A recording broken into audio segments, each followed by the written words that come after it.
माता दी भक्तों, आज का जो वीडियो है उन सब भक्तों के लिए है जो अक्सर मुझसे सवाल करते हैं, गुरुजी सोमवती अमावस्या के बारे में जानकारी दीजिए।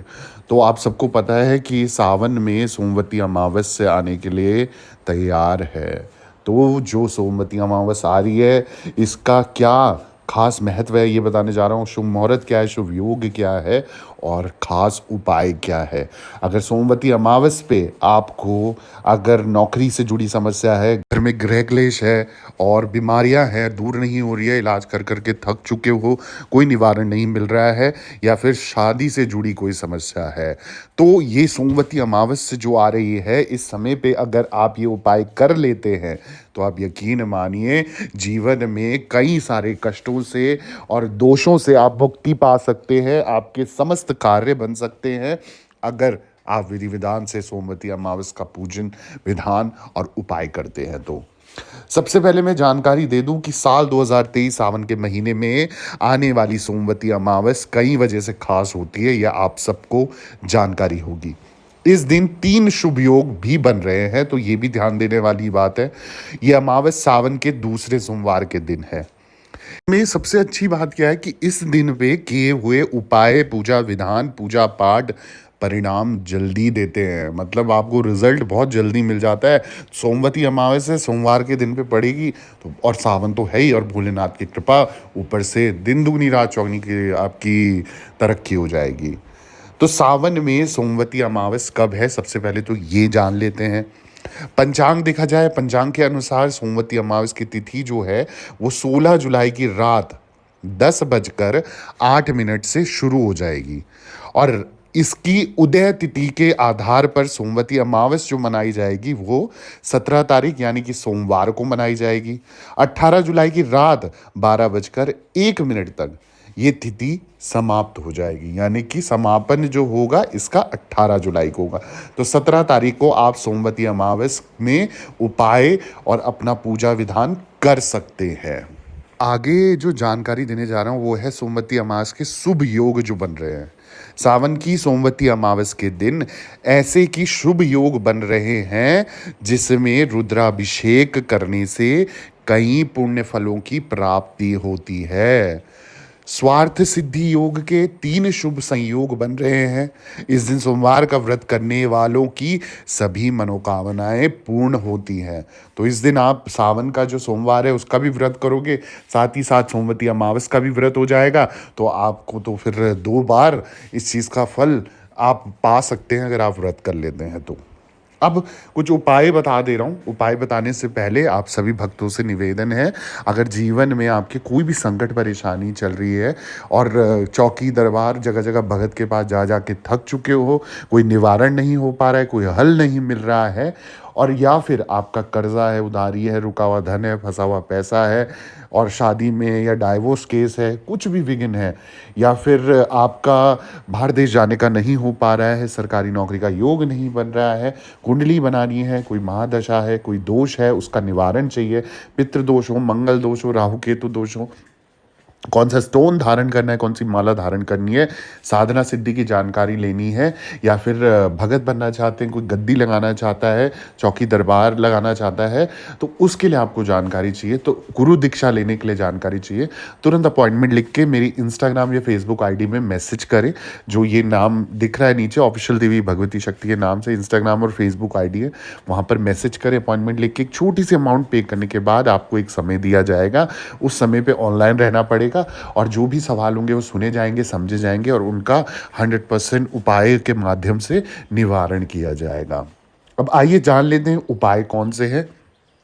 सबसे पहली बात करूंगा मैं नौकरी से जुड़ी समस्या की। आए दिन आजकल तो हमें नौकरी की समस्या, चाहे सरकारी विभाग हो चाहे प्राइवेट विभाग हो, दोनों जगह ही दिख रही है। कई बार ऐसा होता है नौकरी लग के छूट जाती है, नौकरी है तो चिंता बनी रहती है कि सफलता मिलेगी नहीं मिलेगी, पैसा बढ़ेगा नहीं बढ़ेगा, या सरकारी नौकरी का अवसर नहीं मिल पा रहा है। तो कई तरीके की आपकी नौकरी को लेकर समस्याएं हो जाती हैं, जिसके कारण आप दुखी, डिप्रेशन और परेशान होते रहते हैं। कच्चा दूध लेना है, कच्चा दूध जो गाय का होता है वो लेना है, शिवलिंग पर चढ़ाना है। इसको आप नौकरी मिलने के लिए और नौकरी में तरक्की या बिजनेस से जुड़ी चीज़ों में जो आ रही परेशानियां हैं उससे आपको राहत मिलेगी। यानी कि आपने कच्चा दूध लेना है और कच्चा दूध पूरा का पूरा शिवलिंग पे आपको चढ़ा देना है ओम नमः शिवाय बोल के। आप यकीन मानिए, अगर इस समय पे सोमवती अमावस पे काम करोगे तो नौकरी और बिजनेस से जो भी प्रॉब्लम आ रही है, जो भी परेशानियां आ रही है, उसमें आपको 100% सफलता मिलने लग जाएगी। आपके काम बनने लग जाएंगे, तरक्की होने लग जाएगी। अब अगला जो उपाय है वो, घर में आपके गृह क्लेश हो रहे हैं, मतलब लड़ाई झगड़ा और चिल्लम चिल्ली होती रहती है, आए दिन आपके घर में माहौल बिगड़ता जा रहा है, या बीमारियां हैं लोगों पे, परिवार वाले किसी भी सदस्य पे वो दूर नहीं होती, आपका बीमारी में ही पैसा जा रहा है, तो करना क्या है? 17 जुलाई सोमवती अमावस के दिन आप पीपल के पेड़ की पूजा करनी है आपको। सबसे पहली बात, सुबह उठकर पीपल के पेड़ को गंगा जल चढ़ाना है। कच्चा सूत जो होता है ना, सफेद रंग का धागा होता है, वो 108 बार पीपल की परिक्रमा करते हुए लपेटना है आपको। पेड़ पे जैसे घूमते हैं 108 परिक्रमा करनी है। ऐसा करने से आपके घर से दरिद्रता का नाश हो जाएगा और संकट पीड़ाओं का नाश होगा, कलेश जो होगा वो खत्म होगा। और अगर कोई बीमारी या कोई बीमार रहता है घर में सदस्य, उसकी तबीयत में भी बहुत अच्छा सुधार आने लग जाएगा। तो सोमवती अमावस पे ये उपाय तो आपका करना बनता है। अगर आपको घर में गृह क्लेश नहीं चाहिए, लड़ाई झगड़ा नहीं चाहिए, सुख शांति और समृद्धि चाहिए, और आप चाहते हैं कि बीमारी में पैसा ना जाए और जो सदस्य है वो स्वस्थ रहे, निरोग रहे, लंबी आयु हो, लंबी काया मिले उसे। अब अगला जो उपाय है वो है आपकी शादी से जुड़ी समस्या को लेके। घर में किसी को भी ये प्रॉब्लम है तो ये सोमवती अमावस का बहुत बढ़िया और बहुत प्यारा उपाय है। अगर आपकी शादी नहीं हो रही है, या शादी में दिक्कतें आ रही है, या शादी में उलझन है, रुकावट है, या कुछ भी संकट परेशानी है, तो आपको क्या करना है? सोमवती अमावस के दिन सुबह के समय गाय को 5 ताजे फल खिलाने हैं। पंच फल आप जिसे बोलते हैं, अलग अलग 5 फल खिलाने हैं, क्योंकि गाय में 33 करोड़ देवी देवताओं का वास होता है। इसके बाद आप 108 बार तुलसी माता की जो होती है वो परिक्रमा करते हुए आपको इन मंत्रों का जाप करना है। तो ये मंत्र जाप करना कोई भी एक कर सकते हो। जैसे आप, या तो ये आप परिक्रमा जब कर रहे हो, स्टार्ट कर रहे हो, ये बोल सकते हो, ओम नमो नारायण श्रीमन नारायण नारायण हरि हरि। ओम नमो नारायण श्रीमन नारायण नारायण हरि हरि। और दूसरा है, या फिर ये बोल सकते हो आप, 108 बार बोलने हैं आपको, ध्यान रखना है ये परिक्रमा करते हुए तुलसी माता की। श्री कृष्ण गोविंद हरे मुरारे, हे नाथ नारायण वासुदेवाय। श्री कृष्ण गोविंद हरे मुरारे, हे नाथ नारायण वासुदेवाय। इस मंत्र का आप जाप करना है। दोनों में से कोई भी एक कर सकते हैं आप। यकीन मानिए, अगर सोमवती अमावस पे ये बताए हुए उपाय आप कर लेते हो ना, तो जीवन सुधर जाएगा और आपके काम बनने लग जाएंगे। कोई टेंशन नहीं होगी, कोई बाधा नहीं आएगी, कोई दिक्कत नहीं होगी, काम बनेंगे ही बनेंगे। अब अगर आपको लगता है आपने बहुत पाप करे हुए हैं, या कहीं ना कहीं आपको किसी गलत कर्म से आपके डर लगता है, आपको लगता है कि ज़िंदगी में आपने कुछ ना कुछ गलत करा है, तो प्रत्येक सोमवती अमावस पर या किसी भी अमावस पर आप ये उपाय कर सकते हैं। जीवन में अगर कोई भी कष्ट है, आपका पीछा नहीं छोड़ रहे हैं, कष्टों से निवारण चाहिए, आपको करना क्या है? जैसे काली चींटियाँ होती हैं, चाहे बड़ी हों छोटी हों, काली चींटियाँ आपने देखनी है या ढूंढनी है उस दिन, और उनको क्या करना है? शक्कर में आटा मिलाकर, जैसे पिसा हुआ शक्कर हो सकता है, बूरा हो सकता है, उसमें आटा मिला देना है आपको। और चाहे भून के कर दो, चाहे नॉर्मल तरीके से कर दो, भून के करोगे तो जल्दी आपको फ़ायदा मिलेगा, ठीक है, क्योंकि वो आसानी से चींटियाँ जल्दी खाने को तैयार हो जाती हैं।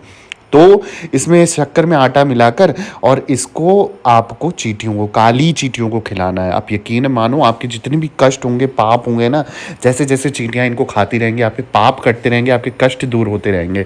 तो ये तो उपाय आप अमावस पर भी कर सकते हैं, किसी भी अमावस पर कर सकते हैं, प्रत्येक शनिवार को कर सकते हैं। आपको बहुत फ़ायदा मिलता है, आपके गलत कर्मों का नाश होता रहता है। अच्छा, अब किसी भी चीज़ में आपका बंधन लगा है, जैसे लगता है, चाहे वो कोई भी चीज़ हो, जैसे वैसे तो मैंने उपाय बता दिए, पर सोमवती अमावस के लिए खास एक नींबू का उपाय बताने जा रहा हूँ। अगर आपको लग रहा है किसी भी चीज़ का बंधन कर दिया, चाहे कोख बंधन हो, चाहे नौकरी, चाहे बढ़ोतरी, या परिवार में किसी भी काम को हर समय रुक जाता है या टोक लगी रहती है, तो करना क्या है? सोमवती अमावस के दिन आपको सुबह अपने इष्टों पितरों, कुलदेवी कुलदेवता का ध्यान करके एक साफ सुथरा नींबू धुल के मंदिर में रख देना है, ठीक। अब शाम के समय जब थोड़ा सा रात हो जाए, अंधेरा हो जाए, थोड़ा सा सुनसान लोग सोने के लिए होने लग जाएं तैयार, लगभग 9, साढ़े 9 या 10 बजे के करीब आपको क्या करना है, नींबू लेना है, अपने सर से सीधा 7 बार वारना है, इसके 4 टुकड़े करने, 4 टुकड़े ऐसे करने, नीचे से जुड़ा रहना चाहिए जैसे फूल जैसा बन जाता है ना। तो उसके बाद सीधा चौराहे पे जाना है, चारों दिशाओं में फेंक देना है। जो लास्ट वाला बचेगा वो ऐसे फेंकना कि आप सीधा अपने घर की तरफ निकले और पीछे मुड़ के ना देखें। चारों दिशाओं में, चारों कोनों में ये फेंकना है, अपना प्रॉब्लम बोल के, काम बोल के। आप यकीन मानोगे, सोमवती अमावस के दिन अगर आप ये कार्य करते हो, आपके समस्त बंधन खुल जाएंगे, आपके कार्य बनने लग जाएंगे, और जितने भी विघ्न आते हैं या रोक टोक होती है वो भी सब सही हो जाएगा, गारंटेड। तो सोमवती अमावस के खास उपाय होते हैं जो खास समय पे करे जाते हैं, तो ऐसे मौके आपको गंवाने नहीं है, और करना है आपको, करके दोगे तो आपको बहुत फायदा मिलेगा, ठीक है। इसके अलावा दरबार से जुड़े रहो, भगवती काम बनाए, आपके दिन दुगनी रात चौगुनी तरक्की दे। सभी भक्तों को जय माता दी, जय मां डाट काली।